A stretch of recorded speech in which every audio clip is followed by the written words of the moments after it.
자, 오늘은 중학교 3학년 2학기 수학 산포도에 대해서 한번 배워보도록 하겠습니다.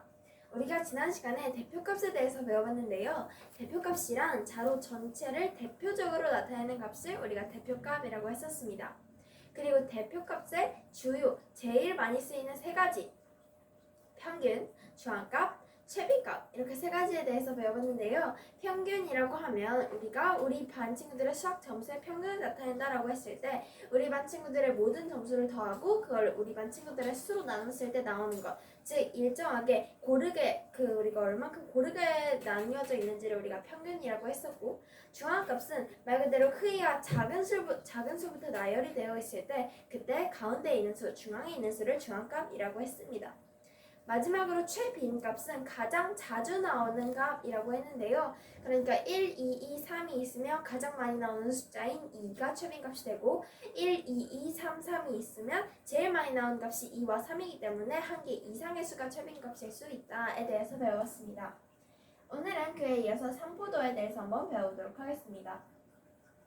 자, 먼저 산포도란 별량이 흩어져 있는 정도를 하나의 수로 나타낸 값을 말합니다. 우리가 지난 시간에 별량은 자료를 수로 나타낸 것이라고 우리가 배워봤는데요. 그 자료를 수로 나타낸 것이 그 수들이 여러 개 이렇게 흩어져 있는데 그것을 하나의 수로 나타내는 값을 말합니다. 그러니까 이렇게 우리가 이제 이해를 할 수가 있겠죠. 여러 개의 수가 흩어져 있는데 그거를 하나의 수로 간단하게 나타내는 값을 우리가 산포도, 즉 얼마나 분산이 되어져 있는지를 나타내는 것을 우리가 산포도라고 하는데요. 자, 그러면 별량이 대표값에 가까이 모여 있으면 산포도가 작다라고 했습니다. 이게 무슨 말이냐 하면 별량이 그 자료를 수로 나타내는 값이 대표값에 그 대표적으로 나타내는 값에 가까이 있으면 산포도가 작다라는 거겠죠.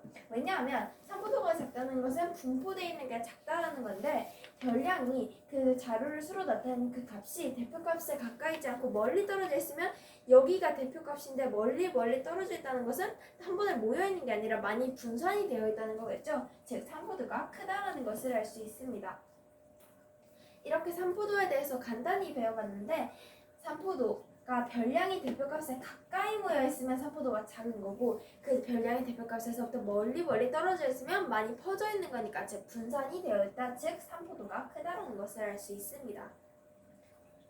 자, 그러면 우리가 산포도 할 때 대표적으로 쓰이는 편차, 분산, 표준 편차에 대해서 한번 배워보도록 하겠습니다. 우리가 자주 쓰는 게 편차와 분산, 표준 편차인데요. 그 중에서 먼저 편차부터 한번 보도록 하겠습니다. 먼저 편차란 어떤 자료의 각 별량에서 평균을 뺀 값을 말합니다. 어떤 자료가 있는데 거기에서 그 별량, 즉 그 수로 나타내는 값에서 평균을 뺀 값을 말하는데요. 그러니까 편차는 별량 마이너스 평균입니다. 이게 왜 이렇게 편차를 구하냐 하면 예를 한번 볼까요? 자료 8, 5, 9, 6에서 평균은 7이고 각 별량의 편차는 우리가 편차라는 게 얼마만큼 차이가 나는지를 말하는 것이기 때문에 그 차이가 난다는 것은 여기에서 평균은 우리가 지난 시간에 배운 방법이죠. 그 전체 그 별량의 개수분의 이것을 다 더한 값이죠. 14 더하기 14는 28, 즉 7이 된다는 걸 알 수가 있는데요. 여기 7 맞죠? 이 평균은 7이고 그럼 각 별량의 편차는 그 평균과의 차이를 말합니다. 별량과 평균과의 차이를 말하기 때문에 별량에서 평균을 빼주면 그 차이인 편차를 알 수가 있겠죠.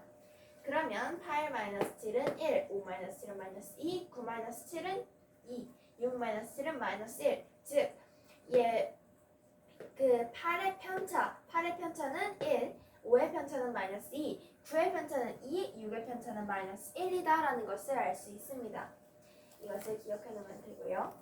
이러한 편차가 가지고 있는 성질이 세 가지 있습니다. 먼저 첫 번째, 편차의 총합은 항상 0입니다.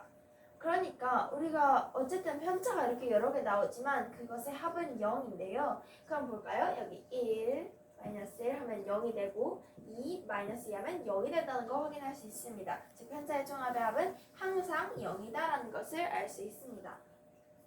두 번째, 평균보다 큰 별량의 편차는 양수이고 평균보다 작은 별량의 편차는 음수이다.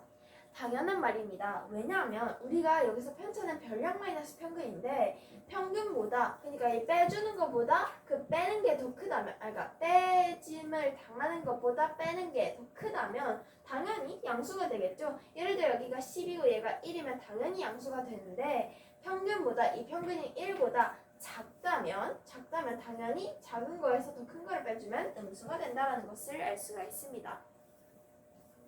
마지막 성질 편차의 절대값이 클수록 그 별량은 평균에서 멀리 떨어져 있다라고 했습니다. 이것도 생각해보면 당연히 맞는 말인데요. 편차의 절대값이 클수록 어쨌든 편차라는 것은 그 별량과 평균의 차이이기 때문에 그 차이가 클수록 평균에서 멀리 떨어져 있는 거죠. 왜 절대값이냐고 하면 여기가 중점이라고 하면 얘는 5만큼 떨어져 있고 얘는 여기가 5라고 하고 여기가 마이너스 5라고 해도 어쨌든 음수든 양수든 떨어진 거리는 똑같기 때문에 그 편차의 절대값이 클수록 그 별량은 그 평균에서 멀리 떨어져 있는 거고 반대로 절대값이 더 작으면 작을수록 더 가까이 있다는 것을 알 수가 있습니다. 이렇게 별량과 평균의 차이인 편차에 대해서 먼저 배워봤고요. 두 번째, 분산과 표준 편차에 대해서 한번 배워보도록 하겠습니다. 분산이란 편차의 제곱의 총합을 별량의 개수로 나눈 값이라고 합니다. 그러니까 이게 무슨 말이냐면 편차의 제곱의 평균입니다. 이거를 간단하게 나타내는 것이 별량의 개수분의 편차의 제곱의 총합인데요. 편차의 제곱의 총합을 이 별량의 개수로 나눈 이것을 분산이라고 합니다. 우리가 분산이라고 하면 얼마나 멀리 떨어져 있는지, 얼마나 분산이 되어 있는지, 가까이 모여 있으면 분산이 좀 작게 된 거고, 멀리 떨어져 있으면 많이 분산되어 있다라고 하죠. 이때 우리가 이 분산을 별량의 개수분의 편차의 제곱의 총합이라고 합니다. 두 번째, 일단 표준 편차의 정의부터 다시 이렇게 정의를 먼저 한번 보도록 하겠습니다. 표준 편차의 정의는 분산의 의미 아닌 제곱근입니다. 그러니까 표준 편차는 분산의 의미 아닌 제곱근, 즉 마이너스가 아니라 그냥 루트 분산이라는 것이다 라는 것을 알 수 있습니다.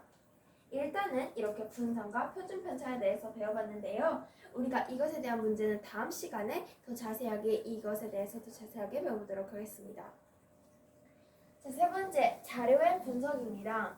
그러니까 이제 분산과 표준 편차를 사용해서 우리가 무엇을 알 수 있냐 하면 분산과 표준 편차가 작다라는 것은 별량이 평균의 중심으로 가까이 있다라는 거고 분산과 표준 편차가 크면 별량이 평균의 중심으로 멀리 흩어져 있다라는 것을 알 수 있습니다. 왜냐하면 우리가 분산이 얼마나 떨어져 있고 표준 편차는 대체적으로 얼마만큼 차이가 나는지를 말해주는 것이기 때문에 그 별량이 평균을 중심으로 그러니까 얘네 둘의 차이가 분산과 표준 편차가 작으면 어쨌든 분산이 작다라는 것은 모여있다는 거고 표준 편차가 작다는 것은 그 차이가 나는 게 작다라는 것이기 때문에 차이가 작다면 즉 별량이 평균을 중심으로 가까이 있다라는 거고 분산이 크다 하면 멀리 흩어져 있는 건데 표준 편차가 큰 거는 대체적으로 편차도 크기 때문에 더 멀리 떨어져 있는 게 그렇게 표준 편차가 크다고 하면 별량이 평균의 중심으로 멀리 흩어져 있다라는 것을 알 수가 있습니다. 이렇게 자료의 분석까지 배워봤는데요. 먼저 여기서 추가로 알아야 할 점은 분산은 단위를 쓰지 않습니다. 당연하죠. 왜냐하면 분산이 어느 정도 흩어져 있는지를 말하는 건데 그 흩어져 있는 거에는 단위를 쓰지 않습니다. 그런데 표준 편차에는 얼마만큼 주로 차이가 나는지이기 때문에 그 주로 표준 편차가 5라고 하면 5명 이렇게 표준 편차에는 별량과 같은 단위를 사용해줍니다. 그리고 우리가 이렇게 편차를 구할 때 평균을 사용했고 그리고 분산을 할 때 이 별량에 대해서 배우고 편차의 총합이라 해서 분산을 구할 때는 편차가 필요하고 표준 편차를 구할 때는 분산이 필요하죠. 즉 우리가 순서 어떻게 구해야 하냐 하면 평균을 먼저 알아야 되고 그래야 편차를 구할 수 있고요. 편차를 구하면 그것을 사용해서 분산을 구할 수 있고 분산을 알아야 표준 편차를 구할 수 있다. 즉 평균, 편차, 분산, 표준 편차 이 순으로 구하면 된다라는 것을 알 수가 있습니다. 오늘은 간단하게 산포도에 대해서 배워봤습니다. 우리가 다음 시간에는 산점도와 상관관계에 대해서 한번 배워보도록 하겠습니다. 그럼 오늘 수업 끝!